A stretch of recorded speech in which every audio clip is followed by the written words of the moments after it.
l'antenne d'Europe 1 est à vous pendant 2 heures. Alors je vous invite à prendre la parole au 39 21 où vous serez accueillis ce soir par Assiba et Quentin. Si vous êtes confronté à une situation que vous avez du mal à gérer, si vous vous posez des questions sur votre couple, si c'est au travail que vous vous sentez en difficulté, appelez-moi au 39 21 et avec l'aide des auditeurs qui pourront se joindre à nous par SMS au 7 21 21 code nuit et par courriel sur le site europe1.fr. Nous essaierons de prendre du recul pour analyser votre situation et vous permettre d'avancer, je l'espère. C'est Fabrice Fougerousse qui est aux commandes de l'émission ce soir, 39 21. Je vous attends. Europe 1, Caroline Dublanche. Bonsoir Victoria. Oui, bonsoir Caroline. Bonsoir. Bonsoir. Écoutez, je me suis permise de vous appeler. Vous avez bien fait. Parce que j'ai un petit. Je souhaite donc quitter une personne que j'ai connue très récemment, donc il y a environ 1 mois et demi. Oui. Donc c'est vraiment quelqu'un de bien, mais c'est pas quelqu'un qui me correspond en fait. Oui. Et donc, j'aimerais pas du tout le culpabiliser, lui mettre la pression, comme j'ai pu déjà l'expliquer à votre collaborateur. Oui. Donc, j'aimerais un petit peu que vous m'aiguillez sur la façon de lui dire. De lui annoncer. De lui annoncer, voilà. Mm-hmm. Tout en sachant que je le garderais bien comme copain. Ah, vous aimeriez bien le garder dans votre vie comme ami? Ça me gênerait oui, pas. vous le trouvez, oui, c'est ça, vous aimeriez bien, comme vous n'en êtes pas amoureuse, finalement, vous aimeriez bien continuer à le voir. Oui. Voilà. Donc, c'est une personne que j'ai connue, pour vous en dire un petit peu plus, cet été, donc mi-août. Donc, c'était un petit peu aventurier, comme l'été peut annoncer des aventures. Et il s'avère que je pense que ce serait toujours, j'aurais toujours le statut de liaison, quoi, si vous voulez, parce qu'il a beaucoup d'activités. Il a quand même une fille 1 semaine sur 2, enfin sa fille 1 semaine sur 2. Oui. Donc quand elle est avec lui, il est à 100% avec, et quelque part je comprends tout à fait, parce que elle n'a que 10 ans et on va pas lui prendre son papa, quoi, vous voyez. Donc vous trouvez qu'il n'est pas suffisamment disponible? Quand vous dites qu'il ne vous correspond pas, c'est qu'il... Oui, ma fille, elle est grande. Elle a 20 ans, donc je suis beaucoup plus disponible. Oui. C'est vrai que j'ai des activités comme lui, des activités sportives, donc je peux comprendre que lui, il en ait aussi besoin. Moi, j'en ai aussi également besoin. Sauf que comme j'ai pas ma fille 1 semaine sur 2, vous voyez, lui, quand il se retrouve à sa semaine où il la consacre à lui, quoi, ce qui est normal. Sans compter. Oui, donc la semaine où il n'a pas sa fille, il fait ses activités sportives. Voilà. Donc vous voyez très peu finalement. On se voit presque pas. Les fois où on a pu se voir, c'était 2 heures par-ci, 2 heures par-là. Mais alors, parce que vous m'avez dit qu'il ne vous correspondait pas, donc c'est plus son emploi du temps qui ne vous correspond pas. L'emploi du temps, oui. Et aussi, comment dire, c'est quelqu'un qui est... Ouais, c'est quelqu'un qui est très très nerveux, mais... et puis qui est aussi lève-tard, mais si vous voulez, à la limite, je pourrais faire des concessions sur le fait qu'il soit lève-tard, enfin, vous voyez. Oui. Mais comme on n'a pas de temps, on n'a pas de temps pour au moins faire un week-end. Le week-end qu'on a fait récemment, c'était à rire. Enfin, moi, ça m'a fait rire. Ce qui fait que j'ai pas d'attache, vous voyez, ça crée pas une raison de l'attendre. Ah non, mais je comprends. De toute façon, vous dites votre décision est prise. Non, mais j'anticipe, puisque vous m'appelez pour avoir un peu de l'aide, savoir comment rompre sans finalement le blesser. Imaginez que si vous parliez juste d'une question de rythme qui n'est pas adapté, que cet homme, je sais pas, subitement vous dise mais je vais faire en sorte la semaine où je n'ai pas ma fille, parce que la semaine où il a sa fille ça paraît difficile, mais de me rendre plus disponible. Là vous risqueriez d'être embêté, parce qu'il n'y a pas que ça, il y a sa personnalité aussi, il y a des choses, finalement vous n'êtes pas amoureuse. Non, pas du tout, Voilà. puisque je peux lui proposer d'être une copine. Ben oui, j'ai bien compris. Ouais. J'ai bien compris. Donc, en général, quand on propose ça à un homme, c'est qu'on n'en est pas ou plus amoureuse, hein. C'est clair. Donc, je crois qu'il va falloir être la plus. Vous pensez que lui est amoureux ? Non, je pense pas. Ben, ça sera plus simple alors. Je sais pas. Je pense pas. Il m'appelait tous les soirs, par contre. Tous les soirs. Il ne le fait plus ? Je lui ai dit d'un peu la dernière fois, c'était il y a 2 jours. Non, c'était samedi. Non, c'était la semaine dernière. Ouais, la semaine dernière. En fait, quand m'a appelé, parce que moi j'en avais marre qu'il m'appelle tous les soirs, juste pour me demander comment j'allais. Ça durait 10 secondes. Et puis il me disait voilà, à demain. Pour me répéter, donc il n'y avait pas d'intérêt, si vous voulez. On avait l'impression qu'il avait peur que je l'oublie. Et donc je savais pas comment lui dire.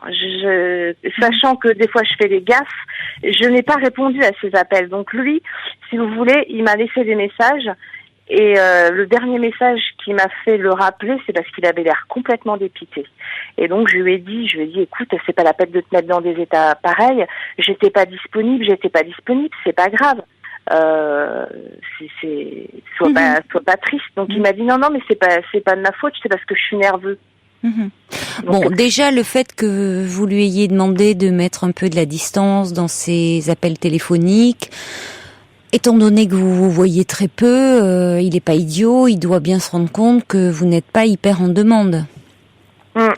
Bon, ça ne fait qu'1 mois et demi que vous vous connaissez. Bon, tout ça va quand même dans le sens de vous permettre de rompre sans que ça tourne au psychodrame, hein. Bon, il y a le fait qu'il est un peu nerveux, alors qui risque de pas bien le prendre, mais je sais pas en revanche s'il faut lui dire, parce qu'imaginez que lui ne vous le montre pas, mais qu'il soit quand même amoureux déjà. Je sais pas s'il faut d'emblée, vous verrez un peu à sa réaction, lui dire que vous aimeriez le garder en tant qu'ami.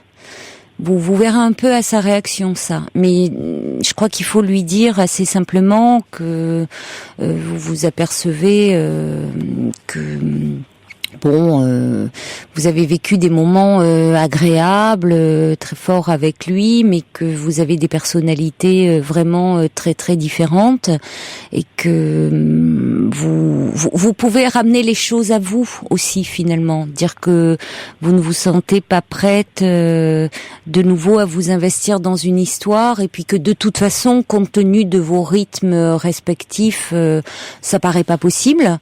Mais ou alors au contraire que vous aimeriez vous investir dans une histoire et que c'est pas possible compte tenu de vos rythmes respectifs. Ça dépend un peu ce que vous lui avez dit avant sur vous. Tout dépend ce que vous lui avez déjà dit sur vous. Bon, on s'est pas tellement parlé en fait. Ah, vous ne vous êtes pas tellement parlé. Bon, parce qu'il y a toujours possibilité de dire que vous avez, je sais pas, quelqu'un encore très présent dans votre esprit, un ex que vous avez du mal à oublier. Enfin, vous voyez, on peut toujours, donc que c'est pas lié à lui. Il y a plein de choses comme ça, hein, mais tout dépend, parce que si vous lui dites là en l'occurrence que vous n'êtes pas vraiment prête à vous investir dans une relation, il pourrait vous dire bah oui, mais de toute façon moi non plus, regarde, on se voit juste de temps en temps, ça te laisse beaucoup de liberté. Et c'est vrai que là, qu'est-ce que vous pourriez lui répondre? Bah que en fait j'ai pas envie de le voir dans un but physique. J'ai pas envie d'une relation physique. Vous voyez, ça m'intéresse pas. Parce que ça ne mène à rien. Et mais vous pouvez lui dire finalement, je me rends compte que je t'apprécie énormément, Je me sens bien avec toi, on rit beaucoup, on est très complices, mais je me rends compte qu'il aurait peut-être mieux valu qu'on soit amis qu'amants. Alors en lui disant, pour ne pas le blesser, dire ça ne veut pas dire sur ce plan-là tout se passait bien, mais une relation uniquement physique ne m'intéresse pas. Or finalement notre relation aujourd'hui c'est un peu ça. On se voit tellement peu que c'est un peu ça. Donc finalement, on pourrait se voir, rester, conserver un lien autour d'un café, d'un déjeuner, d'un dîner. Mais moi, une relation qui n'est que physique ne m'intéresse pas. Donc j'envisage pas de poursuivre, avec toi pour cette raison-là. Parce que j'ai jamais fonctionné comme ça dans mes relations. C'est finalement c'est une façon de dire vous êtes très proche de votre vérité là. Vous n'aimez pas, c'est pas votre façon d'être. Non, c'est pas du tout je me retrouve pas quoi. Et lui pourra vous dire que ça veut pas dire qu'il vous voit de cette façon-là, que c'est certainement vos rythmes qui ne sont pas adaptés. Bon, et là vous n'êtes pas obligé de lui dire que de toute façon vous n'êtes pas amoureuse, parce que là ça serait être blessante pour rien. Complètement. Et vous pouvez dire que vous l'appréciez beaucoup, mais que vous vous rendez compte que finalement vous pourriez faire de très bons amis. Voilà.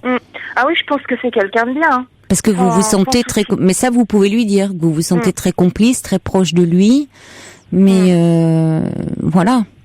Après vous verrez bien, soit lui, il est comme vous, un peu dans le même état d'esprit et pas en amour au point de pas supporter de vous voir comme ça sans faire l'amour avec vous, et donc il acceptera au fond votre amitié et ça vous fera plaisir de vous voir sur ce mode-là, ou alors il vous dira qu'il ne le conçoit pas, et puis tant pis. Mais je crois que vous vous sentirez certainement plus à l'aise dans cette version-là, puisqu'elle est proche de votre vérité. Vous pensez pas ? Si, tout à fait. Si, écoutez, c'est ce que je vais faire. Comme ça, je vais ménager, je vais ménager les deux côtés. Oui, et puis vous dites la vérité en même temps. Et puis vous n'avez rien à dire de mal vraiment sur cet homme, donc. Ah non, j'avais pas du tout envie. C'est que parfois je suis un peu gauche et ça m'arrive de vexer, ça m'arrive de vexer. Donc, c'est pour ça que je voulais prendre. Je préférais vous appeler pour être bien guidée, parce que j'en ai pas parlé beaucoup de ma décision. J'en ai parlé à une personne qui m'a conseillé de lui dire par téléphone, mais moi j'étais contre, dans le sens où par téléphone je trouve ça un petit peu violent. Par téléphone, c'est limite, c'est pas très délicat, et en plus s'il est avec sa fille, c'est pas très aussi. Ça, je suis d'accord avec vous. Donc, rompre par téléphone n'est pas une manière très élégante, c'est le moins qu'on puisse dire. Et en plus, si c'est la semaine où il est avec sa fille, c'est très compliqué parce qu'il va devoir garder une contenance devant sa fille, il raccroche, faire comme si de rien n'était.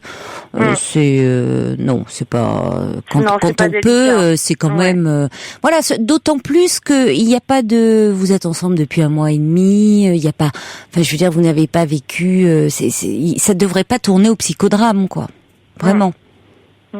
D'ailleurs, c'est le point de vue de Joël, c'est un homme qui nous envoie un petit message au 7 21 21 qui dit: je crois que la manière la plus franche et la plus simple c'est de dire la vérité. Vous n'êtes pas blessante en disant cela, Victoria. D'accord. Pas du tout. D'accord, très bien. Voilà. Vous avez prévu quoi alors, de le voir là ces jours-ci?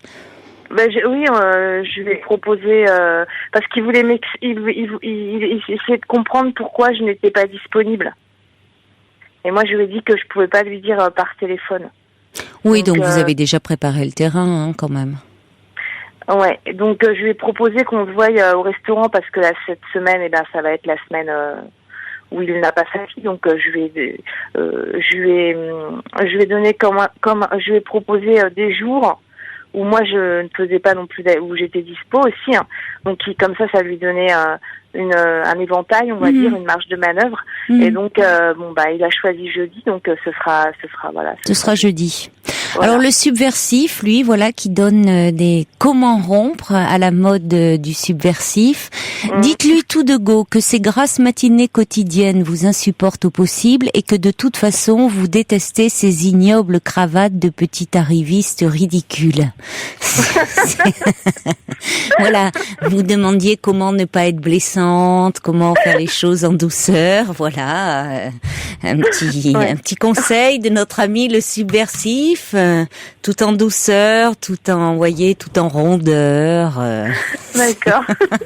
Ça, c'est vraiment quand on n'en peut plus, quand on explose. Mais heureusement, vous n'en êtes pas là, ma chère Victoria. Non. Bon, bon courage alors pour jeudi. D'accord, je vous remercie bien, je vous remercie à tous et je vous souhaite une bonne soirée. Merci, vous aussi. Au revoir. Merci, au revoir. Toutes vos confidences à Caroline Dublanche au 39 21. 39 21. 34 centimes la minute. Bonsoir Marie.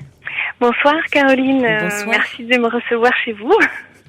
Bienvenue chez nous. Alors, pour expliquer un petit peu mon cas, l'exposé en tout cas, j'ai 30 ans, je suis en couple depuis 8 ans. Oui. J'ai un bébé et je mène une vie quand même heureuse, on peut le dire. Seulement, en fait, quand j'ai rencontré mon ami, donc en faisant le calcul, j'avais 22 ans et c'est plutôt au niveau de la vie intime, de la vie de couple, de la vie sexuelle que ça a un petit peu baissé en qualité assez rapidement.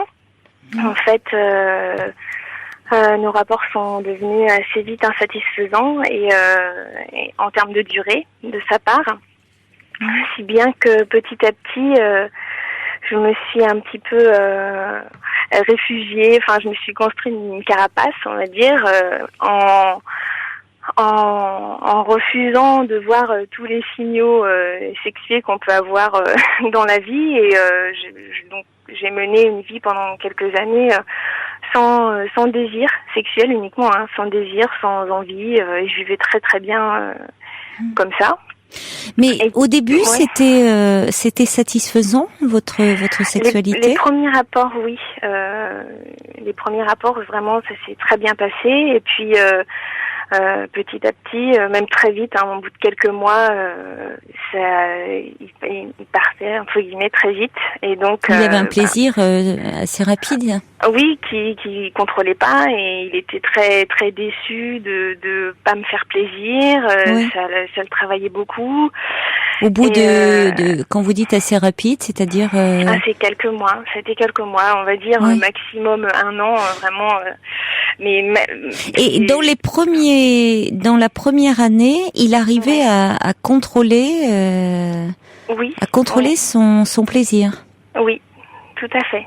Et c'est intéressant ça. Oui. Ça s'est fait progressivement ou c'est arrivé assez brutalement le fait qu'il ait des problèmes d'éjaculation en fait précoce. Moi j'ai trouvé que ça a été assez brutal. Nos rapports n'ont pas diminué en durée progressivement, non. C'est venu assez, d'un coup, assez brutalement. Et puis impossible pour lui de faire machine arrière. Donc pendant quelques années, parce que ça c'était c'était on va dire 1 an pour simplifier. Sur les 7 dernières années, j'ai essayé d'y aller avec précaution, avec pédagogie pour le faire consulter ou que nous consultions ensemble un médecin. Mais oui, parce que c'est très long, oui. Oui, c'est très long, mais des années que j'ai pas mal vécues. Il n'y a pas eu 0 rapport non plus, mais c'était vraiment pas épanouissant. Et puis c'est vrai que je le faisais un peu plus pour lui faire plaisir, sachant que ça allait vite passer, malheureusement, mais sachant que ça allait vite passer. Oui, parce qu'après c'est devenu les rapports étaient vraiment très brefs. Oui, vraiment très bref. Oui, c'est de l'ordre. C'est de l'ordre de la minute ou des 2 minutes à compter de la pénétration, pas avant. Et comment il le vivait, lui ? Très mal. Très mal parce qu'il avait envie de me faire plaisir, il avait envie de cette communion aussi, parce qu'on s'entend très bien sur beaucoup de plans, on est très complices, sauf sur ce plan-là, alors qui est quand même caractéristique d'un couple. Il a eu quelque chose qui s'est passé à ce moment-là dans sa vie? Non, rien. Rien de, enfin, pas de choc, pas de deuil, pas de stress rien de choquant, dans son travail. Non plus, non.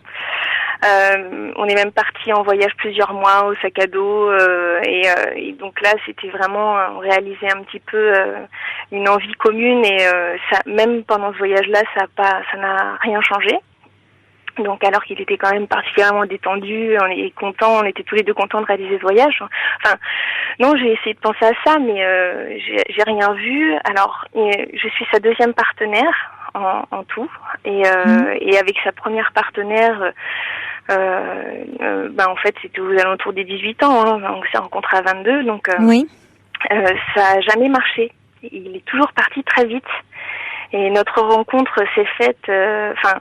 Oui, notre concrétisation de couple s'est faite vraiment très rapidement, de manière imprévue et imprévisible finalement.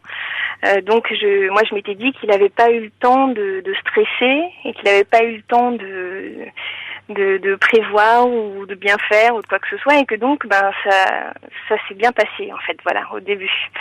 Et puis parce que je suis la seule partenaire, la deuxième, mais la seule avec qui il a eu des relations satisfaisantes, ne serait-ce que pendant quelques mois.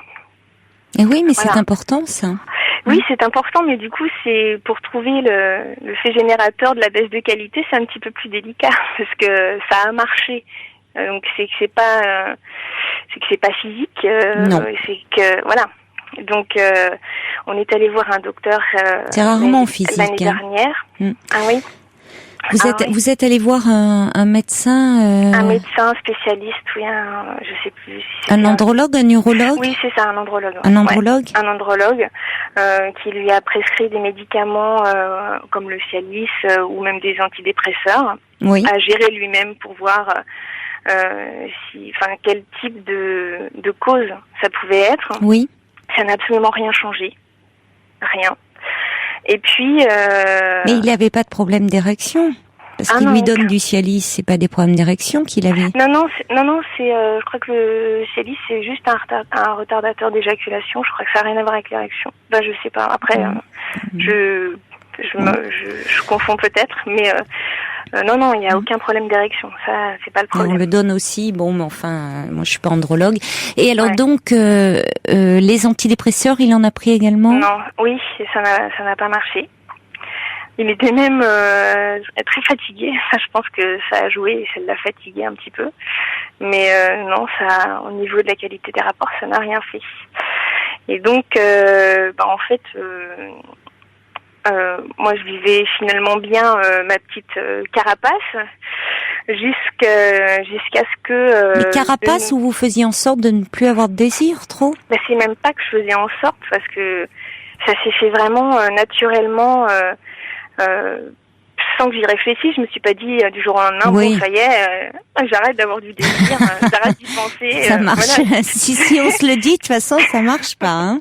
Voilà, ça marche pas. Donc je sais pas, je pourrais pas expliquer comment ça s'est fait, mais petit à petit, sur les 7 années en question, j'avais plus du tout envie, je trouvais rien d'excitant. Enfin, je m'en rendais même pas compte, hein, mais bon, voilà, j'y vais très bien, ma petite vie, sans voir les regards sexués d'hommes ou sans voir.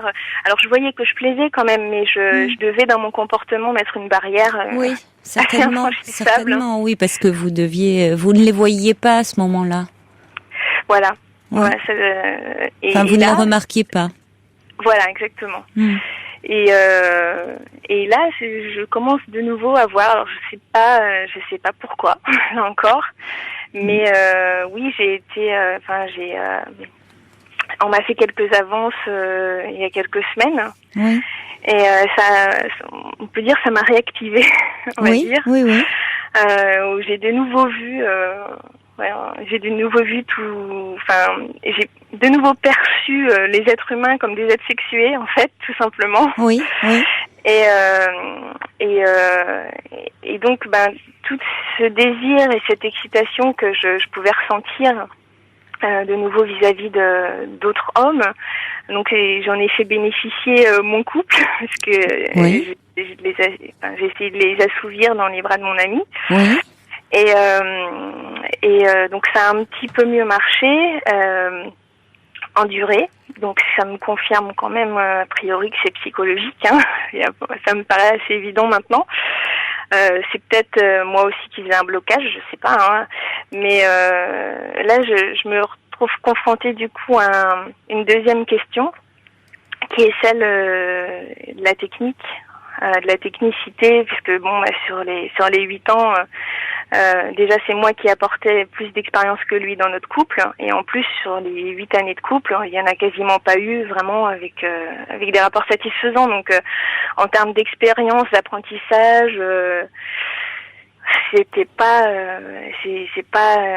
très épanouissant. Donc ça me fait dire que même si la durée s'améliore, c'est pas pour autant que ça va être super comme rapport. Vous voyez ce que je veux dire Quand vous parliez de la technicité, c'est-à-dire vous trouvez qu'il est pas très expérimenté. Oui, c'est ça. Oui, c'est ça. Vous avez été beaucoup l'initiatrice dans cette relation. Oui, alors que bon, moi j'ai eu plus de partenaires que lui, c'est sûr. Mais vous êtes peut-être plus audacieuse, plus libre. Oui, et puis cette liberté, je l'ai perdue quand je me suis rendu compte que plus j'en faisais, plus ça accélérait. Donc pendant un moment, plus ça accélérait sa venue, en fait. Donc c'est peut-être de là qu'est venue cette carapace, c'est que déjà physiquement je m'empêchais presque de bouger, parce que dès que je participais, finalement ça accélérait. Donc il était trop excité. Oui, voilà. Ouais. Et donc mais il est très passif, lui, finalement. Vous trouvez qu'il est... Ah non, je le trouve pas passif. Non, mais vous parlez de technicité, c'est-à-dire vous trouvez que c'est vous qui prenez toujours. Vous le trouvez quoi? Qui manque d'imagination, que c'est toujours un peu pareil. Alors il y a le fait évidemment de ce plaisir trop rapide, mais au-delà de ça, vous trouvez que. Non, c'est plutôt parce que là vous me dites que de toute façon. Vous n'êtes pas satisfaite, évidemment, parce que ça ne dure pas assez longtemps. Oui. Mais aussi, vous semblez dire que, vous avez été un peu celle qui a pris les choses en main, si je puis dire. Enfin, oui, tout à fait. Qui était l'initiatrice dans cette relation, que lui, il a connu qu'une jeune femme avant vous. Oui. Vous l'avez connu, vous, à 22 ans, mais vous aviez déjà eu des expériences. Et puis peut-être qu'il est un peu inhibé. Mais je dirais pas inhibé, je dirais maladroit, en fait. C'est plus ça. Il a du mal à vous donner du plaisir. Il sait pas vraiment comment. Il fait beaucoup de caresses, il s'applique beaucoup. Oui, mais alors, rien que le mot, il s'applique, ça fait un peu élève besogneux. Ouais, c'est un peu ça. C'est un peu ça, et c'est. Vous voyez, s'appliquer, c'est bien dans certains domaines, mais dans celui-là. Il a envie de vous faire plaisir, mais on dirait qu'il passe à côté, quoi. Voilà, c'est ça. C'est ça. Et il y a aussi le fait que si jamais ça commence à marcher un petit peu, il fait le mauvais geste, il casse tout, quoi. Vous voyez ce que... Donc et là, vis-à-vis de vous aussi. On repart de zéro, vis-à-vis de moi, ouais. Et là on repart de zéro, quoi. Donc au final. Il s'applique trop, il veut trop bien faire finalement. Oui, je pense qu'il y a de ça. Oui, je pense qu'il y a de ça. Et puis, vous lui avez dit ce qui vous faisait plaisir? Oui, ça je l'ai fait. Et oui, donc il suit maintenant vraiment point par point. Oui, voilà, je l'ai fait il y a 7 ans. Oui, mais en 7 ans, vous avez pu changer, vous. Voilà, mais je le sais pas, moi. Et puis c'est pas toujours pareil non plus. Voilà. Ouais. Donc j'ai pas envie, là j'ai 30 ans, j'ai pas envie à 35, 40 ou 50 ans me retourner et me dire que je n'ai pas profité, j'ai pas exploré tout ce que j'aurais pu tout ce que j'aurais pu explorer. Donc en fait, même si je l'aime très fort et que j'ai une vie qui me convient, une famille et autres, c'est vrai que sur ce plan-là, c'est ça qui m'interroge en fait. C'est céder ou pas aux avances qu'on me fait, en fait. Juste sur ce plan-là. Vous voyez ce que je veux dire? Pour voir aussi où moi j'en suis, pour voir si je suis complètement à côté de la plaque ou pas, Pour voir où vous en êtes, comment? Voilà. Sexuellement parlant? Oui, sexuellement parlant, ouais, tout à fait. Parce que ça fait, en gros, ça fait 7 ans, même durant l'année, enfin, une courte année où ça a marché, j'étais un peu, oui, son initiatrice, comme vous dites. Je lui montrais plus de choses. Enfin, l'apprentissage, enfin, l'expérience, c'est toujours partagé dans un seul sens, en fait. Parce que lui, il en avait pas partagé en retour. Donc, j'ai pas connu l'inverse. J'aimerais peut-être plus qu'on m'apprenne des choses. Vous voyez ce que je veux dire? Être dans un Oui, autre je comprends pôle. que ça soit finalement un homme, trouver quelqu'un qui soit un homme en face de vous, qui prenne un peu la main dans la situation, enfin un peu le contrôle de la situation. Voilà, c'est exactement ça. Et donc c'est ce qui me questionne en ce moment. C'est ça, c'est que j'ai à côté de la vie sexuelle, j'ai une vie qui me convient, mais quand même la vie sexuelle est quand même importante dans un couple. Oui, mais je comprends. Vous êtes une jeune femme, une très jeune femme de 30 ans en plus, donc oui. avec quand même une très très grande frustration sur ce plan-là. En même temps, avoir des aventures. Vous dites bien d'ailleurs, céder à ses avances. Donc ça serait des aventures parce que c'est pas avoir un amant. Parce qu'un amant, le risque, c'est s'y attacher, hein, parlons clair, Marie. Hein. D'accord. Oui, alors. Or, vous êtes attaché à votre mari, je sais pas, vous êtes. Oui, si, on est mariés. Et à votre enfant, à votre vie, à la relation que vous avez avec lui par ailleurs, que vous aimez, hein. Oui, c'est ça. Bon, donc le risque, c'est d'entraîner un peu plus de confusion du fait peut-être d'une probable culpabilité. Hein, c'est parce qu'il faut gérer ça. C'est le passage à l'acte en lui-même. Il peut être agréable, il peut être évidemment. C'est l'après. C'est toujours après que voilà. Moi, il y a une chose qui m'intéresse quand même là, que je trouve assez évocateur. Enfin. C'est symptomatique, c'est le fait que vous êtes désiré par d'autres hommes. En tout cas, là, ça devait se passer avant, mais vous n'y prêtiez pas attention. Tout d'un coup, ça relance chez vous la mécanique du désir. Ça la réactive. Hein. Vous dites, ça y est, je revois les êtres humains comme des êtres sexués. Finalement, vous en faites profiter votre couple. Ça relance aussi le désir au sein de votre couple. Bon. Et là, que se passe-t-il? Les rapports durent plus. Oui. Donc, au fond, ce symptôme de l'éjaculation précoce, là, il semble disparaître de nouveau. Donc, il y a quand même quelque chose dans ce symptôme qui s'inscrit aussi au niveau de votre relation. Et c'est souvent le cas. C'est-à-dire, c'est toujours un symptôme comme ça au niveau de la sexualité. C'est important de le considérer toujours dans le cadre de la relation à l'autre. Alors attention, je parle pas en termes de culpabilité, hein, de choisir de dire il y a un coupable dans l'histoire, pas du tout. Mais c'est trop simple de l'analyser comme symptôme isolément. La sexualité, c'est quand même de la relation à l'autre. Or, dans cette relation à l'autre, il y a quelque chose qui pose problème, visiblement. Mais, et vous l'avez dit d'ailleurs vous-même, peut-être que moi aussi, au fond, je m'étais endormie, forgé une carapace. Qu'est-ce que ça veut dire, cette carapace? Parce que c'est un mot qui revient souvent dans votre bouche. De quoi vous protégez-vous? Alors, il y a d'un côté parce que c'est très, il y a quelque chose de très symptomatique, je trouve, dans votre parcours à tous les deux.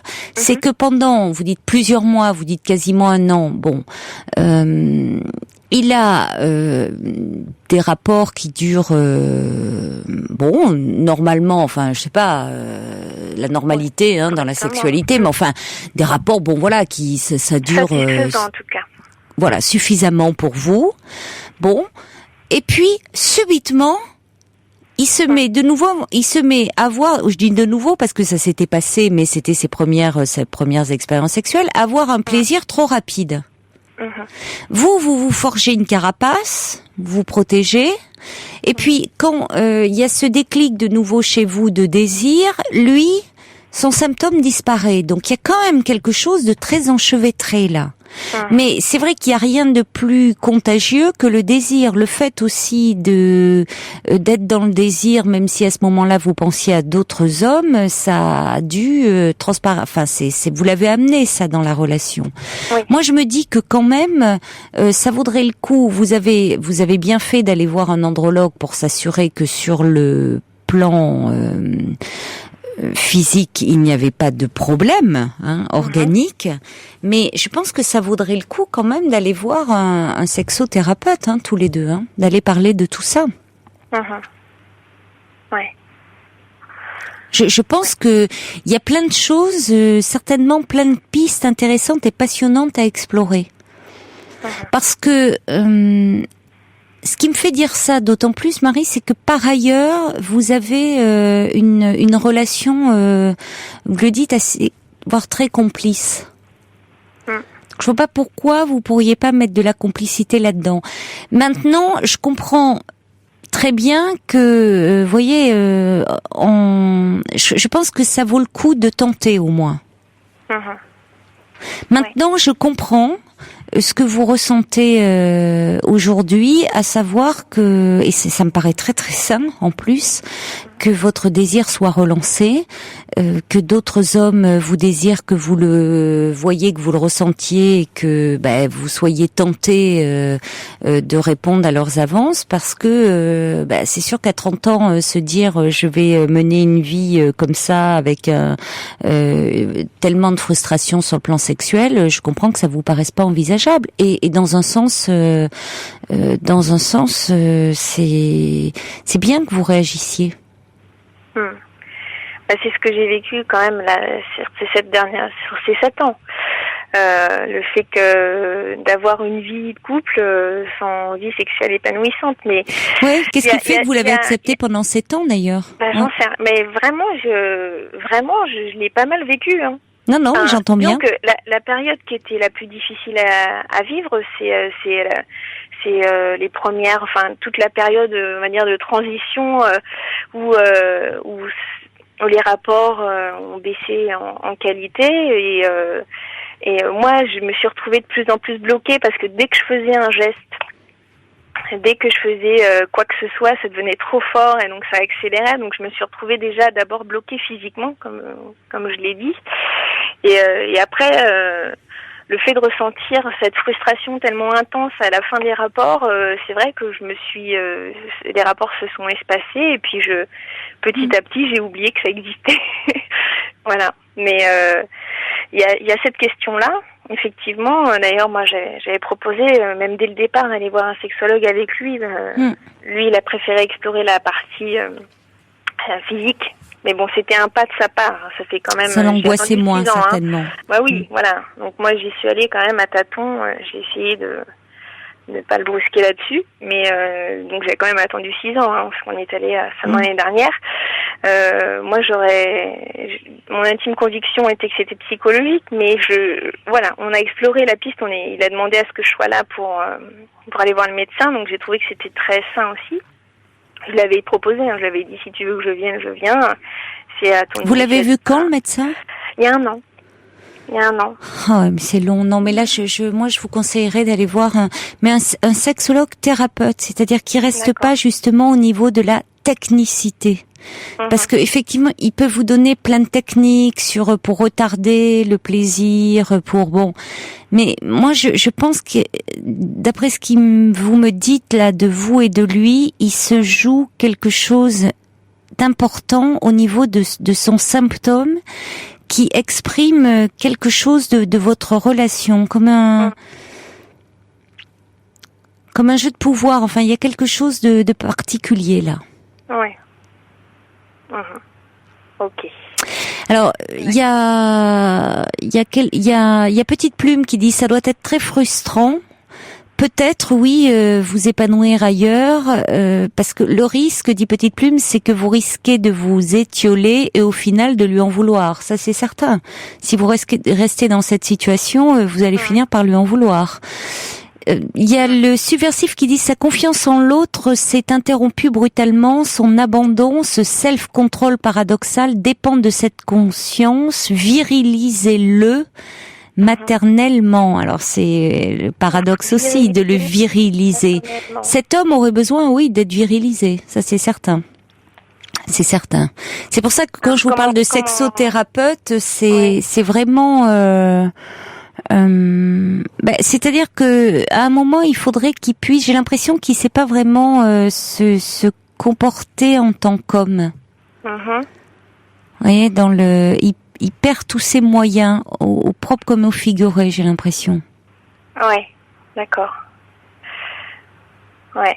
Alors que pourtant effectivement au début à notre rencontre, c'est lui qui... Enfin, on était initiateurs tous les deux, quoi. C'est vrai. On était... il était moteur dans la pratique, dans les idées, et moi aussi. Donc, et c'est vrai que petit à petit... et je sais pas, c'est comme petit à petit, c'est vous qui avez pris le dessus? Non, pas vraiment. Non, j'essaye, ça fait écho un petit peu en moi ce que vous dites là, cette histoire de jeu de pouvoir. J'essaye en même temps que je vous écoute d'explorer un peu cette voie. Et j'ai pas pris, même dans nos rapports, j'ai pas pris, je pense pas en tout cas avoir pris une place prépondérante. Ça me semblait assez équilibré, je sais pas. Alors peut-être que, je sais pas. Oui, effectivement, aller consulter, ça pourrait permettre de voir les choses autrement. Mais en tout cas, il y a aussi cette question de maladresse. Vous pensez que ça va se résoudre au fur et à mesure en repratiquant? Mais oui, parce que la maladresse, si vous voulez, il sait plus. Il se sent certainement très diminué dans sa. Il a plus le contrôle de rien. Alors que moi, je suis assez en attente de ça aussi. Mais il sent bien. Ça me plairait bien. Il sent bien que vous êtes très en attente, qu'il ne vous procure pas le plaisir que vous souhaitez, que finalement vous ne le désirez plus. Donc autant de facteurs qui font qu'il ne peut que perdre confiance. Oui. Et finalement y aller complètement comme ça, de façon mécanique. Voyez, comme un bon petit soldat qui va au front, mais qui sait que c'est perdu d'avance. Hein. Ouais. Alors pourtant, c'est lui qui, même durant ces années, il n'y a pas eu zéro rapport. Hein. Mais j'ai pas dit ça. Mais c'est non. Vous dites que vous venez d'avoir un bébé, oui. Oui. Mais bon, vrai. je crois qu'il faut. L'opération du Saint-Esprit, c'est sûr. Oui. Mais non, enfin. Il a quel âge ce bébé d'ailleurs? Il a 15 mois. 15 mois, oui. Je crois qu'il faut aller en parler, Marie. Vraiment. D'accord. Mais parce que je pense pas, si vous voulez, comme dit Annie, les aventures extra-conjugales, elles sont pas forcément satisfaisantes d'emblée. Et puis, je vous dis, il y a toujours un risque. Vous aurez à gérer après votre culpabilité, probable, c'est pas une donnée, mais bon, c'est pas toujours très simple. Ouais. Voilà. Ouais. Bah c'est le questionnement. C'est là où j'en étais dans mon questionnement en fait. Je me suis jamais mis en situation non plus de céder à ses avances, mais c'est. Alors j'ai deux points de vue très très contradictoires qui disent. Julia qui dit même si c'est compréhensible de vouloir aller voir ailleurs, si vous l'aimez vraiment, vous prenez le risque de le perdre s'il le sait un jour. Êtes-vous prête à ça? Prête à peut-être perdre votre amour, et généralement c'est ce qui arrive, c'est un jeu dangereux. Et puis il y a Françoise qui dit: j'ai connu exactement la même situation, point par point. Je comprends tout à fait la frustration de Marie. C'est vrai que c'est aussi très déprimant de ressentir toute l'application du conjoint. Qu'elle cède aux avances, mais dans la totale discrétion pour ne pas faire de peine à son époux qu'elle aime, ce que je n'ai pas su faire, dit Françoise. Elle sera plus épanouie et ses relations conjugales seront meilleures. Voilà. Bon, après chacun se projette avec son histoire. Chloé dit: j'ai le même âge que vous, Marie, un enfant aussi. J'ai joué avec le feu, eu 2 aventures et à la 3e, je suis tombée amoureuse. J'ai quitté mon mari. Je ne regrette pas. Ceci dit, il ne faut jamais oublier qu'une aventure n'est pas anodine et qu'une fois qu'on a mis la main dans cet engrenage, il est parfois impossible de faire demi-tour. Bon courage à vous. C'est pour ça que je pense qu'il est quand même préférable, étant donné que vous avez de l'amour pour votre mari, d'aller en parler avant. Voilà. Bon courage. Merci, Caroline. Au revoir, Marie. Au revoir. Pour rejoindre Caroline Dublanche, appelez le 39 21, 34 centimes la minute.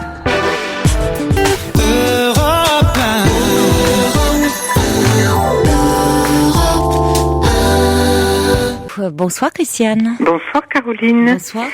Merci pour votre émission que j'écoute pratiquement tous les soirs avec vraiment beaucoup d'attention. Merci et à vous. Ce soir, c'est moi qui suis désemparée et qui ai besoin de vos conseils et peut-être de l'éclairage de certains auditeurs.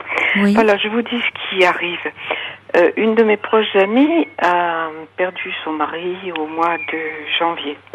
Alors depuis, dépression, tendance suicidaire, son médecin et moi la portons littéralement à bout de bras.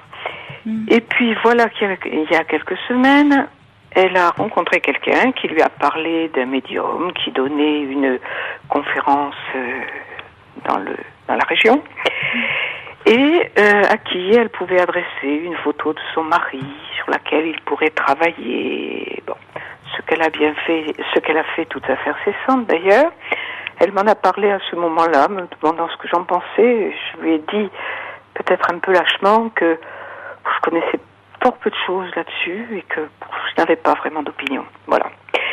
Et puis, toute la semaine dernière, elle me parlait de ce fameux samedi où il allait se passer quelque chose.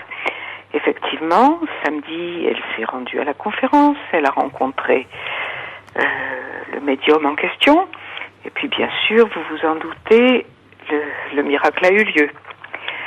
Son mari est revenu pour lui dire des choses aussi essentielles que de surveiller son alimentation, qu'il était heureux qu'elle continue à utiliser son eau de toilette, enfin toutes choses de cet acabit. Et puis depuis, mon amie est sur un petit nuage. Pour ma part, je suis beaucoup moins sur le nuage et terriblement inquiète pour elle. Comment pourrais-je lui expliquer sans l'anéantir, parce que elle paraît avoir retrouvé le bonheur depuis samedi. Comment lui expliquer sans l'anéantir que la démarche qu'elle a entreprise là n'est pas sans danger, et puis que au-delà de son équilibre qui est déjà plus qu'hypothétique, à terme, je pense que ce sont ses finances aussi qu'elle mettra en danger. Oui, alors justement, c'est-à-dire parce que vous me dites le miracle a eu lieu, c'est-à-dire comment ça s'est passé, parce que là c'était une conférence. C'était une conférence après quoi certaines personnes sur rendez-vous pouvaient rencontrer ce monsieur. Et comme elle avait envoyé la photo de son mari il y a déjà quelques jours, elle avait un rendez-vous. Et depuis, je n'ai pas revu mon amie. Je l'ai eue au téléphone où elle m'a expliqué que c'était formidable, qu'elle avait passé une journée merveilleuse, que, je ne vais pas dire le prénom de son mari, était venu et qui lui avait dit des choses aussi essentielles que ce que j'ai pu vous évoquer. Quand elle dit il est venu, c'est-à-dire... il est venu, alors je pense je suis effectivement très peu au courant sur ce genre de communication avec les défunts, ça m'échappe totalement cette chose.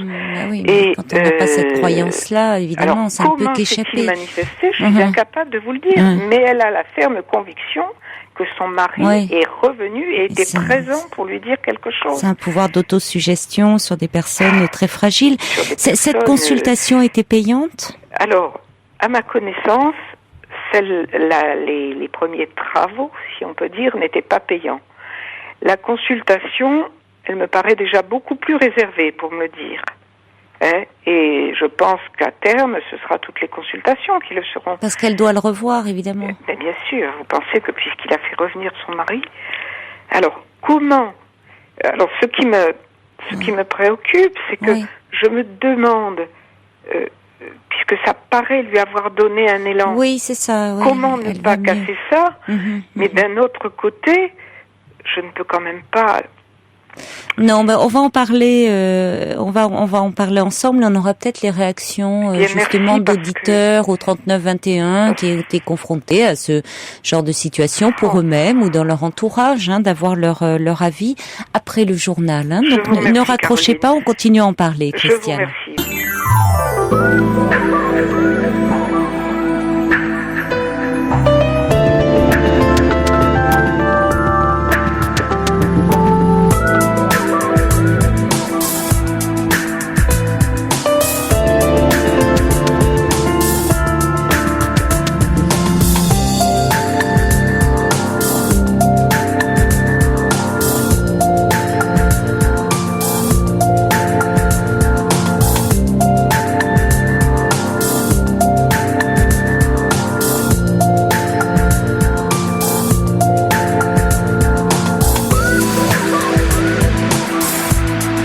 Nous sommes ensemble et en direct jusqu'à 1h. Alors place à vos appels au 39 21, à toutes vos réactions par SMS au 7 21 21 code nuit et par courriel sur le site europe1.fr. Juste avant le journal de minuit, nous étions en ligne avec Christiane. Christiane donc qui est assez préoccupée par une de ses amies qui a perdu son mari et qui a rencontré depuis peu un médium qui dit l'avoir mis en relation avec son défunt mari.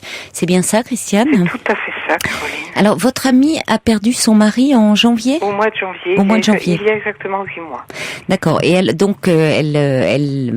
allait très mal jusqu'à la rencontre avec ce médium, dépression, tentative de suicide, très mal.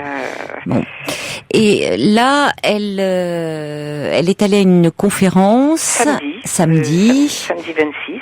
Et depuis, elle est un petit peu sur un petit nuage puisque elle dit être entrée en relation avec son mari. Son mari est revenu, je la cite. Est revenu. Oui. Bon, je pense de toute façon que il ne va pas falloir la prendre de front en démontant tout cela, parce que ça n'aurait pas d'effet. C'est bien ce que vous sentez. Ça serait assez cruel. La concurrence est dure quand même. Voilà, et puis, je ne me sens pas le cœur non plus. Voilà. De casser ce petit ressort qu'elle paraît avoir retrouvé depuis samedi soir. Mais ça serait cruel dans la mesure où, comme vous dites, cette dame qui jusqu'à présent était extrêmement mal, là il y a un mieux-être. Bon, pour combien de temps ? Elle est un peu exaltée d'ailleurs. Finalement, il est revenu. Ça me paraît très disproportionné. C'est ce qui est préoccupant d'ailleurs. Préoccupant. Oui. Bon, c'est ce qui est préoccupant, c'est un peu son exaltation là. Bon. Je pense que attaquer de front les croyances, c'est tellement pour elle merveilleux de penser que son mari est de retour, comme elle dit. Bon, jusque-là, que lui dit ce médium que finalement il faut qu'elle mange bien. Oui, c'est très anodin jusqu'ici. Qu'elle prenne soin d'elle, ça va pas très loin. Moi, je pense plutôt qu'il faudrait, pour qu'elle continue à se sentir en confiance et à vous en parler, la prochaine fois, presque montrer de l'intérêt et, comme le suggère Ninon dans un SMS, l'accompagner à une de ses conférences. Pourquoi pourquoi pas si ça peut... C'est vrai, pourquoi pas si ça peut l'aider à... Non, mais je vais vous dire pourquoi. Ninon dit après, elle ajoute démonter point par point ce qui vous semble du prix. Oui, c'est vrai qu'en y allant, ça me permettrait effectivement, de démonter un peu le système. C'est-à-dire que le risque, le risque, comme dit Joël et d'autres, c'est derrière, il est toujours à redouter qu'il y ait un phénomène de secte. Je me suis posé aussi la question. Alors, ce qui me paraîtrait mettre à l'abri cette amie d'une éventuelle secte, c'est qu'elle est par ailleurs fort peu mystique, fort peu perméable à toute forme de religion, de croyances de tous ordres. Donc, comment est-elle allée comment a-t-on pu... Elle n'est pas croyante. Ah non, absolument pas. Elle n'est pas croyante et là on lui dit que son mari est de retour. Voilà. Et là elle le croit. Oui, mais alors vous voyez bien, Christiane, que on est fort peu comme ça, croyant mystique, jusqu'à ce que, mise à l'épreuve, fragilisée par la perte d'un être cher, eh bien là on est prêt à entendre ce que l'on a envie d'entendre, c'est-à-dire quelqu'un qui annule la mort. Oui. Et quelqu'un en fait qui est en train de dire non, votre mari n'est pas mort. Il est là, parmi nous. Oui. Parce que c'est ça en fait. C'est tout à fait ça. C'est-à-dire quelque chose qui fait que non, pourquoi faire un deuil puisqu'il est là parmi nous. Elle peut communiquer avec lui. Oui. C'est tout le problème. Alors effectivement que ça ne peut qu'apporter un énorme réconfort. Il n'y a pas de deuil à faire. Oui, déjà ça, je n'avais pas envisagé ce côté-là. Et c'est vrai qu'effectivement, Et oui. Donc quand on est dans une souffrance, bien évidemment immense, qui est celle de ne plus pouvoir voir, toucher, parler de tout ce qui est lié évidemment à la mort, qui nous plonge tous dans un désarroi immense puisque c'est l'inconnu. Personne n'est revenu pour dire ce que c'était. C'est justement tout le réconfort apporté par les religions de dire que il y aura un après qu'on pourra se retrouver. Il y a cette vie après. Bon, alors que quand on n'est pas croyant, comme votre amie n'est pas croyante, se dire que c'est le néant, c'est terrible d'être confronté à ce vide. C'est terrifiant. C'est terrifiant. Or là, eh bien, il y a annulation de ça. Bon, donc je pense que la suggestion de Ninon, et c'est ce que j'allais vous proposer également, c'est de ne pas la laisser seule puisqu'elle est extrêmement vulnérable en ce moment, vous le voyez bien. C'est pouvoir l'accompagner, voir ce qu'il en est. Ça permet, si vous voulez, de garder un œil sur elle, de ne pas la laisser seule au cas où. Ça serait ce qui est toujours à craindre, ce qui est toujours à craindre, parce que ça peut être quelqu'un qui agit à titre personnel, mais il peut y avoir derrière un mouvement sectaire. Excusez-moi, à vrai dire, ce monsieur paraît, à défaut d'être réputé, tout de même connu. Elle m'a indiqué son site internet, et le site ne fait pas mystère de son négoce, communication avec les défunts. Il vend des livres, des CD, des DVD, il a des choses à vendre, quoi. Et donc je crois que c'est... Oui, mais enfin, il en fait commerce, Oui, il en fait commerce. Il en fait commerce, c'est-à-dire qu'il vend, ses DVD, ses livres, et puis ses consultations sont-elles gratuites? C'est une question. Alors, à mon avis, elles ne le sont pas. D'accord. Peut-être qu'effectivement, sa seule source de revenus, si je puis dire, c'est l'entrée des conférences et les DVD et les livres. Voilà ce qu'il vend à ces moments-là. Mais Mais enfin, je retiens votre idée. Je n'ai pas voulu trop en parler avec elle par téléphone, préférant aller la voir, puisqu'elle est en dehors de la ville où je réside, préférant aller la voir pour arriver à en parler. Mais en parler un peu plus au fond. Mais je vais lui proposer ce que vous me suggérez, parce que ça me permettrait quand même d'être un peu dedans, quoi. Oui, parce que vous n'êtes pas évidemment affecté comme elle peut l'être, donc vous allez avoir une distance qui va vous permettre sur certaines choses. Bon, vous pouvez lui dire, après très honnêtement, je ne partage pas moi ces croyances, mais s'il y a vraiment des choses qui sont trop énormes, voire délirantes, s'il y a des choses qui vous paraissent vraiment, là c'est important quand même d'alerter. De l'alerter, oui. Ouais, vraiment. Donc alors il y a Joël aussi qui dit lui proposer une aide auprès d'une association spécialisée, l'entourer d'un cercle d'amis. C'est vrai qu'il y a des associations peut-être à chercher sur comment vivre après un deuil, accompagner quelqu'un après un deuil. Pardon, elle est assez peu sociable et au bout du compte, elle a fort peu d'amis. C'est quelqu'un d'assez secret, et je crois que si je lui propose un contact avec une association, c'est une démarche qu'elle n'effectuera pas. Ouais. Depuis 8 mois, vraiment, je la porte à bout de bras ou presque. Ouais. Et je sais maintenant, depuis plus de 8 mois, puisque son mari avait été malade 2 ans avant, et je commence vraiment à bien cerner ce qu'elle accepte et ce qu'elle n'accepte pas, et je pense qu'une association, elle me dira non. D'accord. Donc je me sens... alors je me disais, est-ce que je téléphone à son médecin pour lui en parler, mais... Vous pouvez, oui. Vous pensez que je puisse le faire ? Parce que ça pourrait peut-être être aussi... Bon, elle a confiance en son médecin, je pense que peut-être il pourrait...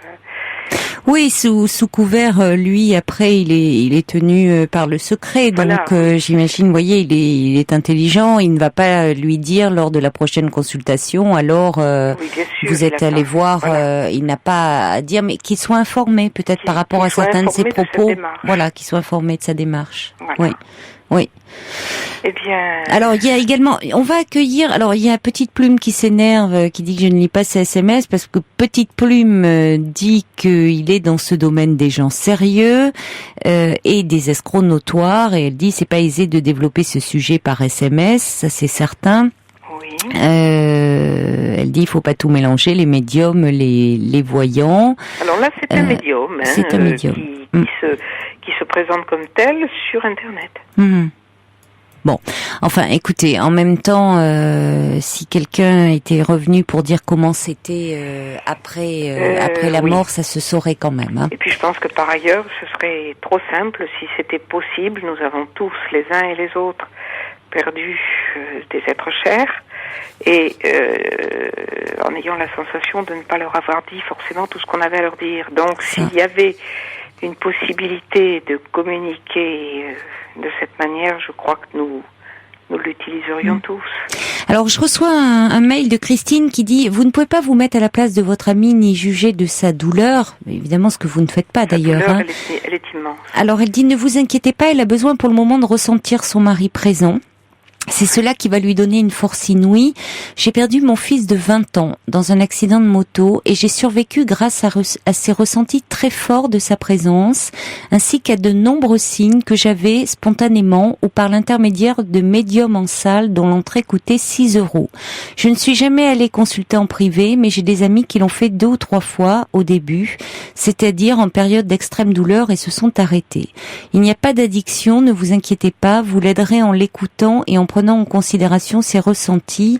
La mort est tellement incroyable, mystérieuse et douloureuse, dit Christine, qu'au début, tout être humain a besoin de phénomènes tout aussi incroyables. Bon, je crois effectivement, Christine nous parle de la mort d'un jeune homme de 20 ans, de son fils. On est dans des douleurs effroyables de perdre un enfant qui puisse arriver. Je comprends que on n'a pas porté de jugement là-dessus. Bien sûr que si on pouvait, enfin si on nous disait on peut entrer en relation, je crois qu'on serait tous prêts à le faire, enfin dans des moments comme ça. Oui, donc personne ne peut, n'ayant pas vécu cette situation, porter un jugement là-dessus. Et puis on ne peut que respecter les croyances de chacun en ce domaine. Simplement, il faut savoir qu'il y a aussi des personnes qui abusent, et ça c'est dramatique, de la détresse des personnes à ce moment-là. C'est que je redoute parce que voilà. Mon ami est fragile depuis l'adolescence. Et elle a 65 ans. Elle est fragile depuis l'adolescence et elle me paraît, enfin je vais peut-être employer un terme un peu brutal, mais elle me paraît vraiment une proie rêvée. On va accueillir également Isabelle. Bonsoir Isabelle. Oui, bonsoir Caroline. Bonsoir. Voilà, je voulais dire, moi j'habite à la région de Vichy. Nous avons une association à Vichy qui s'occupe de personnes en souffrance d'avoir perdu des êtres chers. Donc, moi, j'ai même eu recours à cette association parce que j'avais perdu mon papa et je n'arrivais pas à faire mon deuil. Et en conférence, nous avons assisté donc à la conférence d'un médium et moi personnellement, cela m'a apporté beaucoup de positif, si vous voulez, parce que bien sûr, comme vous dites, il y a médium et médium, mais il ne faut pas non plus leur jeter la pierre, parce que ce sont des gens qui communiquent. Qui communiquent entre les vivants et les morts. Malheureusement, on dit les morts. Ils le disent, oui. Bon, ils nous donnent leurs messages, mais ce ne sont pas toujours des messages forcés, voyez. Des fois, ils n'arrivent pas à donner de messages. Moi, je sais que ça m'a aidé énormément, et on a beaucoup de gens, comme vous disiez votre auditrice précédente par email qui disait on le voit 2 ou 3 fois dans notre vie de douleur et après on continue sa route. Oui, vous voyez, je suis très perplexe. Oui. Bah oui, quand on ne partage pas ses croyances. À Vichy, il y a une association qui est reconnue d'ailleurs, puisque nous louons des salles officielles, soit à la mairie, soit il n'y a rien de souterrain, il n'y a rien de sous-entendu. Vous voyez, alors tout le monde, il y a 100 personnes qui assistent, des croyants ou non croyants, aux séances de médiumnité, et donc les gens, ce sont surtout des gens qui sont en souffrance et qui repartent, comme vous dites, requinqués un petit peu en disant il n'y a pas cette coupure réelle. Après on n'insiste pas bien sûr à communiquer sans arrêt, quoi, mais on avance dans le deuil. Vous voyez ce que je veux dire? Oui. Je suis pas sûre qu'on avance dans le deuil, puisqu'on nie le deuil. Puisqu'on le nie, comment on l'annule. On annule le fait même qu'il est mort, puisqu'on peut communiquer avec les morts. Alors le fait même de la mort, c'est justement de ne plus pouvoir être en relation. Donc non, je crois que malheureusement le problème aussi est là. On nous accompagne dans la douleur, quoi. Alors voilà, je préfère cela. Après, effectivement, les deuils, c'est une façon un petit peu d'atténuer. Je trouve que pour cette amie de Christiane, il vaut mieux peut-être avoir un support, un médium qui l'aide, au lieu de prendre des médicaments et penser au suicide. Et là, l'un n'empêche pas l'autre. Et si ça se trouve, dans 2 ans, elle aura fait son chemin, elle aura avancé. C'est ce qu'on peut lui souhaiter. C'est ce que je le voudrais tellement pour elle. C'est ce qu'on peut souhaiter, mais aussi attention, qui sont ces personnes qui prétendent entrer en relation avec les morts, comme ils disent. Et nos disparus, on va dire nos disparus. Oui, nos disparus, mais qui sont-ils eux-mêmes? Ils s'investissent d'un grand pouvoir, je trouve. Et puis... Non, parce que les médiums, tout le monde n'est pas médium, ce sont des dons qu'ils ont reçus, puis ils en font profiter. De qui? Alors, les séances particulières, elles sont pas plus chères Oui, de qui ont-ils reçu ces dons, Isabelle? Comment? De qui ont-ils reçu ces dons? Je vous entends très mal. De qui ont-ils reçu ces dons, les médiums? De qui ont-ils reçu ces dons, Eh ben, ils ont reçu leur don dans leur vie normale. Ils s'étonnent eux-mêmes au départ, quand ils ont 7, 8, 10 ans, d'avoir ce don qu'ils développent en eux. Et ils aident surtout dans les souffrances, hein. Et au niveau budget, mais ça me dit pas de qui, ça bon. n'est pas bon, je peux vous le dire parce que j'ai plusieurs dames et même messieurs sur Vichy qui ont donc une maman qui a perdu sa fille à 16-17 ans. Elle est allée à 3 ou 4 séances, donc qui sont des séances mensuelles, et maintenant on ne la voit plus parce qu'elle a fait son chemin, son deuil. Elle a eu des messages de sa fille par ce médium, et elle a continué sa route. Vous voyez, bon, cette maman a d'autres enfants, et voilà, je vous dis, ils aident surtout à accompagner les deuils. Il ne faut pas voir. Bon, par contre, je ne sais pas. Oui, mais il y a d'autres personnes qui aident à accompagner les deuils, et sans pour autant dire qu'ils entrent en contact avec les défunts. Ben, c'est-à-dire, non, oui, puisque on est étonnés. Moi, je vais vous dire, j'ai eu le deuil de mon papa. Comment pouvez-vous, un médium, en me voyant dans une salle de conférence, nous mettons les photos de nos défunts sur la table, il tape sur la table, et comment pouvait-il savoir que nous habitions l'Afrique, que mon papa était vigneron? Comment peut-il savoir dans une séance publique? Expliquez-moi, il y a bien quelque chose, quoi. Bon, parce qu'il a donné ses détails, il a dit, voilà, j'ai quelqu'un qui vient, il a donné le prénom de mon papa, voilà, je le vois, alors bien sûr, il avait dit c'était dans un pays où toutes il pense que c'était Casablanca, il faisait des maisons blanches, c'était pas du tout une maison blanche, c'était Alger, hein, Algérie, avec Alger la blanche, hein. Et pourquoi le voyait-il dans les vignes? Expliquez-moi. Oui, mais Isabelle, vous êtes posé la question. On va pas.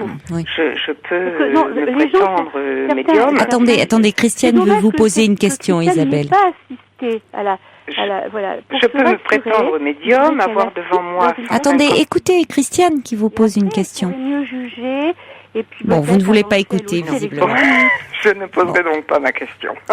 Isabelle, est-ce que vous voulez entendre la question de Christiane ou pas? Je vous entends très peu, très mal. Effectivement. Oui. Est-ce que vous voulez entendre la question de Christiane ou pas?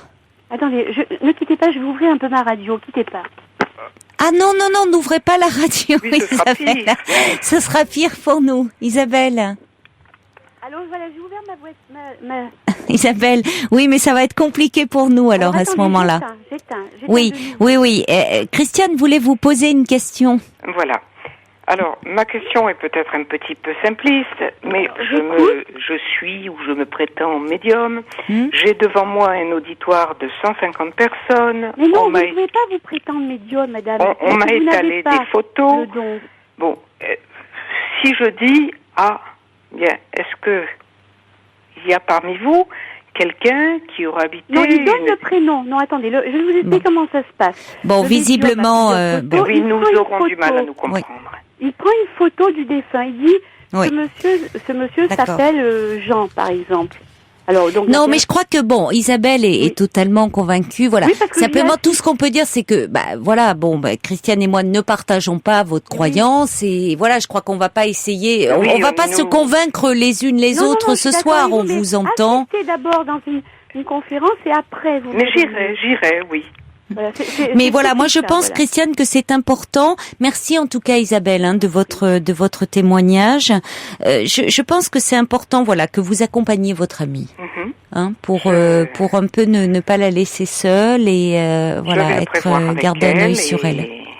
C'est le conseil que je retiens de notre entretien, Caroline. Voilà, merci en tout cas de votre confiance. Je vous remercie. Bonne soirée. Merci, vous aussi. Au revoir.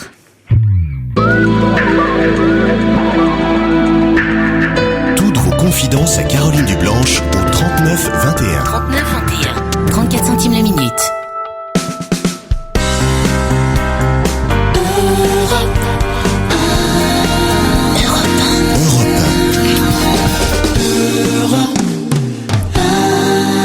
Bonsoir Monique. Bonsoir Catherine, voilà. Non, moi c'est Caroline.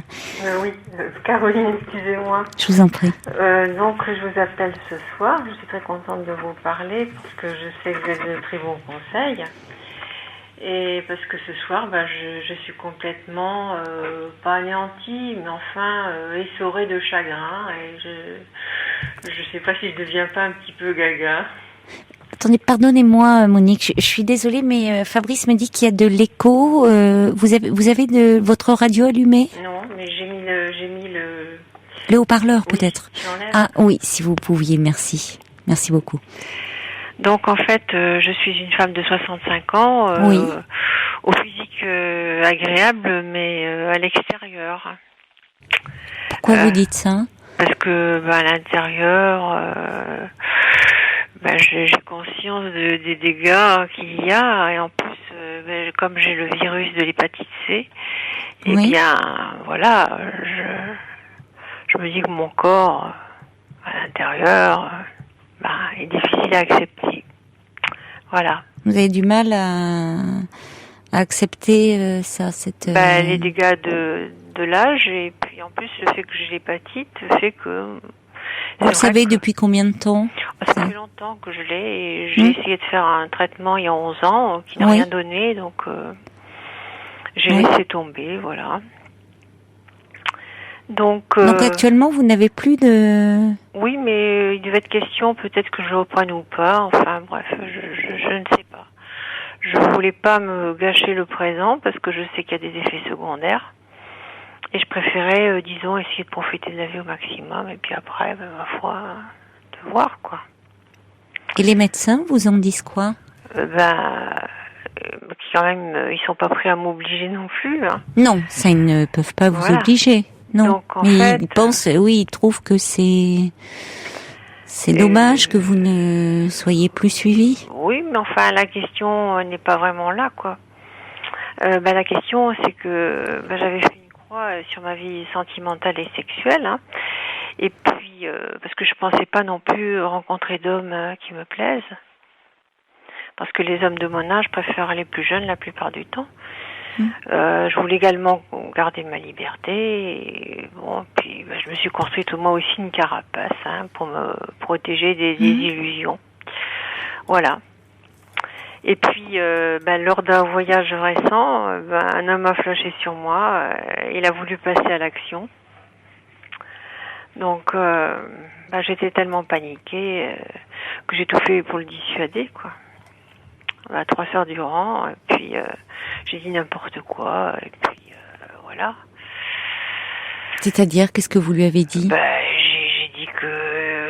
J'ai dit que j'avais 65 ans, que c'était bizarre qu'il veuille coucher avec moi, parce que vu mon âge...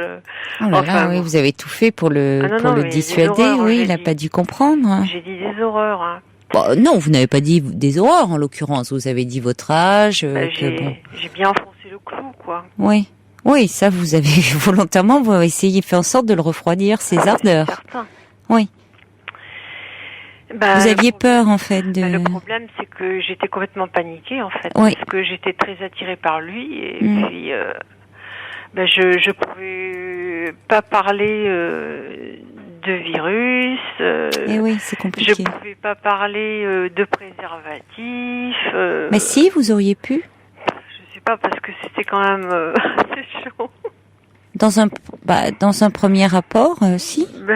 Ça avait sa place, justement. Mais je sais, mais bon, je suis peut-être une génération où on n'a pas l'habitude d'aborder ces sujets. C'est vrai, c'est vrai.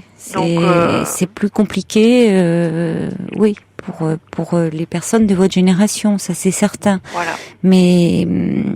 Mais en même temps, même les personnes de votre génération se sont mis à l'heure du VIH, des mêmes autres maladies sexuellement transmissibles, dont l'hépatite C. Hein.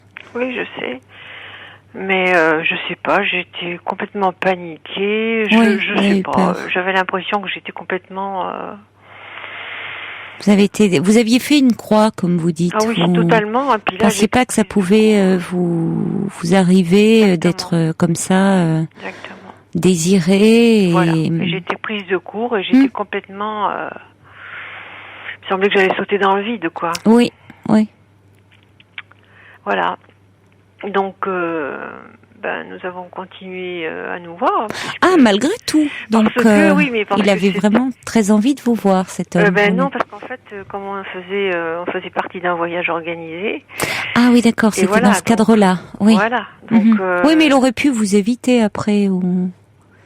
justement, ce qui s'est passé, c'est que, en fait, on a énormément d'atomes crochus, et puis,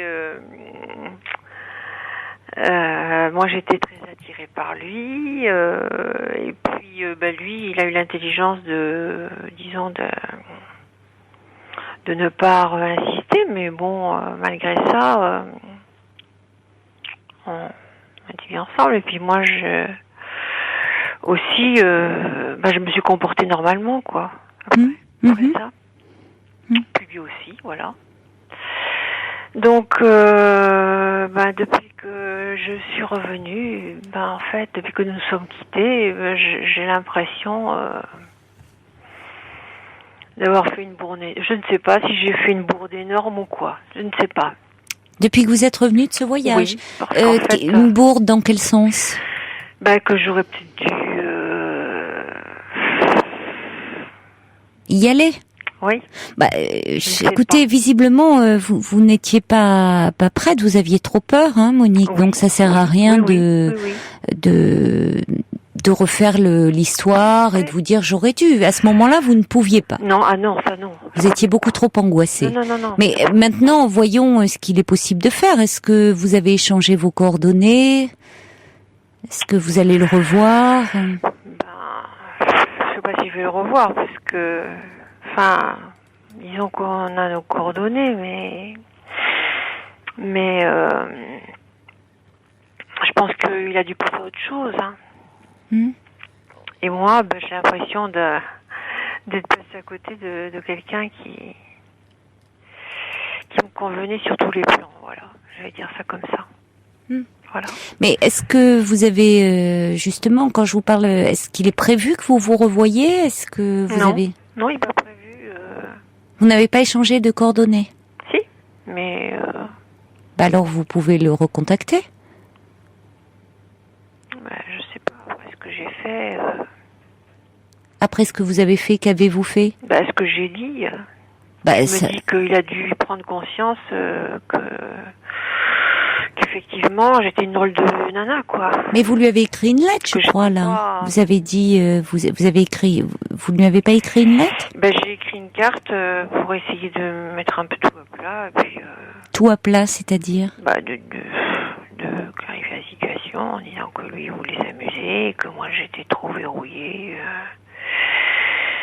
et que... C'est un peu agressif si vous lui avez dit ça, qu'il voulait s'amuser. Parce que vous auriez pu parler de vous, mais après tout, vous ne saviez pas quelles étaient ses intentions à lui. Mais si, il m'avait dit que...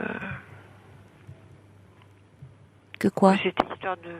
Attendez, parlez bien dans le combiné parce que je vous perds à certains moments. C'était pour passer un bon moment aussi, quoi. Je sais pas. Oui, mais on peut passer un bon moment sans forcément avoir à l'état d'esprit de s'amuser. Oui, mais après, il m'a dit qu'effectivement, il avait fait une erreur, il s'était trompé, qu'il était très amoureux d'une autre femme, voilà. Donc, disons qu'on va dire que je l'ai cru ou pas cru, quoi, mais c'était une façon de se défiler aussi, parce qu'au bout de 3 jours, de 3 soirs, et je pense qu'il a dû se dire, celle-là, c'est bon, quoi. Voilà. Ça dépend, il était peut-être un petit peu vexé, et puis de 2 choses l'une, soit c'est la réalité. Non, je pense pas qu'il était vexé, mais je pense que... peut-être. Il s'est dit, oui, mais il s'est surtout dit, je crois... c'est pas un cadeau, celle-là, hein, alors... Non, mais arrêtez de vous déprécier comme ça sans arrêt, Monique. Soit, de 2 choses l'une. Soit c'est la réalité, il a une femme dans sa vie dont il est très amoureux, ce qui ne l'empêchait pas d'avoir très envie d'avoir une aventure avec vous, parce qu'il vous trouvait très à son goût. Soit il vous a dit ça un peu pour retrouver un peu de sa superbe, parce que vous l'avez quand même envoyé balader très vertement, et qu'il a été assez vexé. Alors ça, comment le savoir? faut dire. Bon, voilà, vous le dites vous-même. Alors, je sais pas, maintenant vous lui avez envoyé une petite carte, soit vous aurez une réponse, soit vous en aurez, je sais pas. Je sais pas. Mais à la fin, je lui ai quand même dit que je le désirais, quoi. Et que... Soit, pardon, je vous perds, il y a des c'était moments. bête parce que je le désirais. Oui, mais ça sert à rien de vous torturer. Puisque, de toute façon, ça ne s'est pas fait. Donc, à ce moment-là, vous aviez trop peur. Oui. Vous le désiriez, oui, mais vos peurs ont été plus fortes que votre désir. Exactement. Voilà. Bon, c'est comme ça. Donc ça sert à rien. Et puis peut-être que si ça ne s'était pas finalement, imaginons que cet homme ça ait duré, que vous n'ayez été qu'une aventure, parce que comme il vous le dit, il a quelqu'un d'autre dans sa vie. Si c'est la réalité, vous seriez encore plus malheureuse aujourd'hui. Oui, mais moi, de toute façon, je crois que c'est pas vrai. Ah ben oui, mais parce alors qu'il ça... m'a donné des détails et que ça semblait pas trop véridique. Bon, alors si c'est pas vrai, eh bien écoutez, tant mieux, tout reste encore possible, Monique. Je sais pas si ça peut être possible. Si c'est pas vrai, je vous dis tout reste encore possible. Vous êtes très très ambivalente, hein. Vous savez pas bien ce que vous voulez encore. Si, je sais ce que je veux, mais il y a cette histoire là de virus, je me dis que c'est quand même une chose qui peut faire peur parce que la plupart du temps, disons que c'est pas du tout médiatisé et que les gens savent pas ce que c'est, quoi. Voilà. Donc, je sais que ça peut faire peur. Oui, bien sûr, mais en même temps, écoutez, de toute façon, si vous avez des rapports sexuels avec cet homme, vous aurez des rapports protégés. Donc, bon. Vous en avez parlé avec votre médecin ? J'en ai parlé. Il avait l'air de dire, lui, que il n'y avait pas de problème, mais enfin, c'est facile à dire. Qu'il n'y avait pas de problème, c'est-à-dire ? Que les risques de transmission étaient quand même pas... Mais je le sais d'ailleurs, parce que ça fait longtemps que je l'ai. Oui. Il vous dit, c'est-à-dire que les risques de transmission par voie sexuelle sont... minimes. Oui. Nuls. J'ai quand même été mariée longtemps et j'ai C'est plutôt par voie sanguine. Voilà. C'est pas une EMST, en fait. Voilà, mais bon, je me dis que...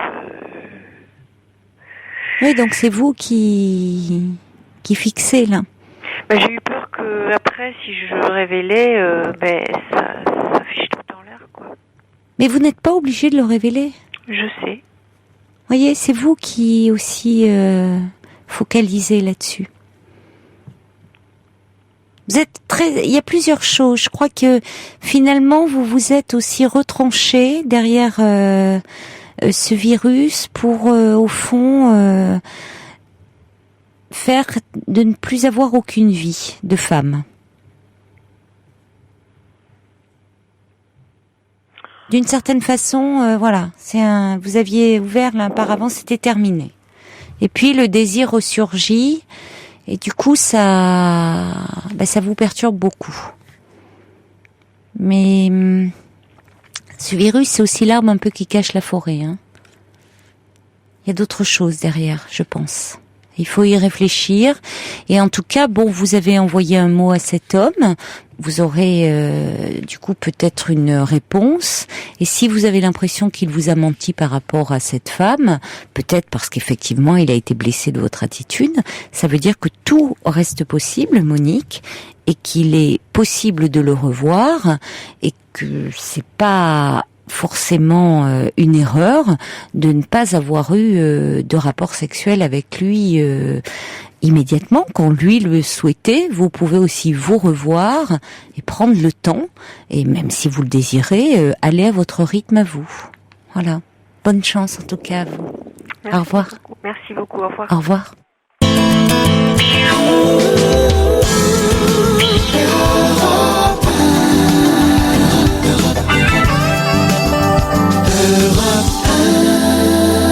Et on accueille tout de suite Olivier. Bonsoir Olivier. Bonsoir Caroline. Bonsoir.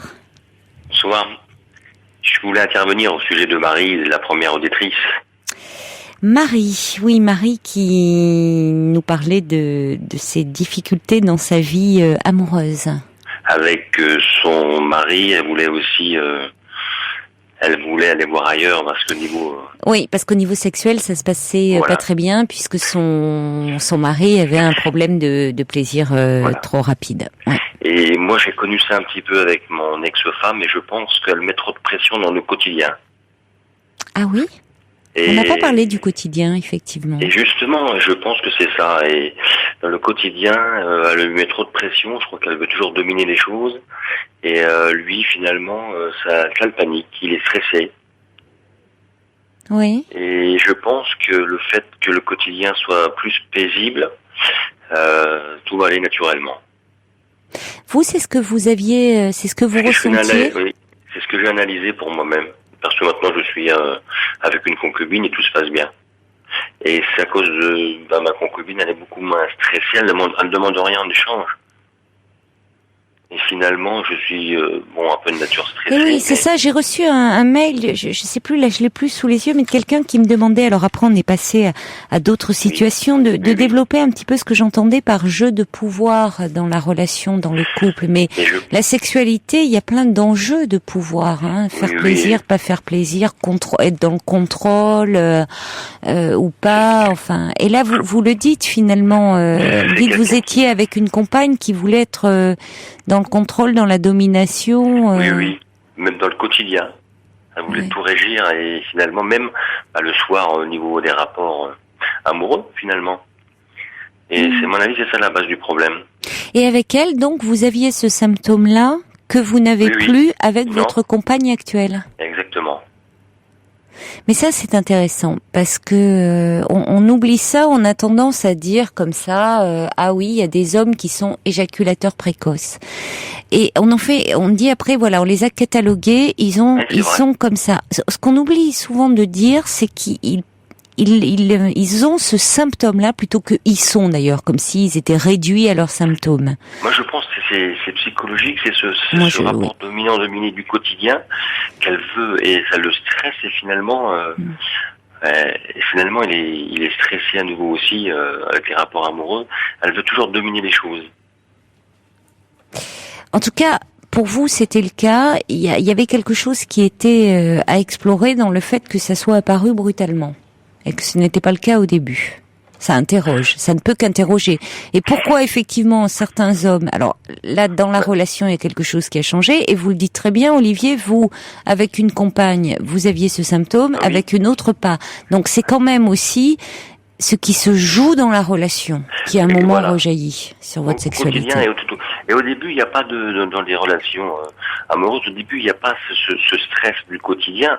Et vous le savez bien, avec la passion, il n'y a pas ce stress-là du quotidien de comment je dois travailler cette relation au quotidien. Et donc au début, ça va normalement finalement. C'est après, vous savez, un couple, ça se construit et c'est après que on voit si on est solide ou pas finalement. Si on sait réagir avec l'autre. Et je pense qu'elle va tout de suite, elle pense tout de suite à la technicité des choses. Et je pense que c'est plutôt lui qui ressent ce stress permanent au quotidien. En tout cas, c'était intéressant de vous entendre et merci beaucoup d'avoir rappelé. Je vous félicite de votre émission, je l'écoute tous les soirs. Oh, c'est très gentil. Merci beaucoup, Olivier. Merci, au revoir. Au revoir, Caroline. Alors pour Georges, le titre du disque, c'était Los Casal, Historia d'un Amor. Il me dit, à mon avis, ça c'est le genre de chanson que doit écouter Fifi en ce moment pendant ses vacances, je ne sais où, un verre de tequila à la main, entouré de bombes. À l'image que vous en donnez. Allez, très belle nuit. Je vous souhaite de jolis rêves. Il est maintenant 1h. Vous écoutez Europe 1.